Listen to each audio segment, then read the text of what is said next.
nous avons accueilli avec stupéfaction la décision du gouvernement probablement d'augmenter les tarifs de l'électricité au 1er janvier, d'augmenter une nouvelle fois les tarifs quand on sait que par ailleurs le secteur de la mutuelle va augmenter le prix des garanties complémentaires en raison des déremboursements, en raison de l'augmentation des taxes qui pèsent sur aujourd'hui la mutualité. On voit bien aujourd'hui que cette politique est une politique qui consiste à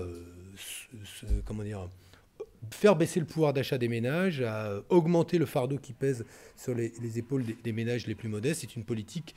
qui continue et qui est totalement injuste socialement, mais surtout totalement inefficace sur le plan économique. Parce que dans une situation où la demande intérieure se tarit en raison de la baisse du pouvoir d'achat des ménages, mais que la demande extérieure se tarit également en raison du niveau de l'euro aujourd'hui qui fragilise nos exportations, nous voilà dans une situation où l'économie française ne peut plus compter ni sur la demande et la consommation à l'intérieur de l'Union européenne, ni sur la demande et la consommation à l'extérieur de l'Union européenne, c'est-à-dire le scénario le pire en matière économique. Et c'est pourtant ce scénario que poursuit, ou cette politique que poursuit le gouvernement, dès lors qu'il augmente les tarifs de l'électricité, dès lors qu'il pousse à l'augmentation du niveau des garanties complémentaires par une politique qui est une politique de baisse du pouvoir d'achat des ménages. Voilà.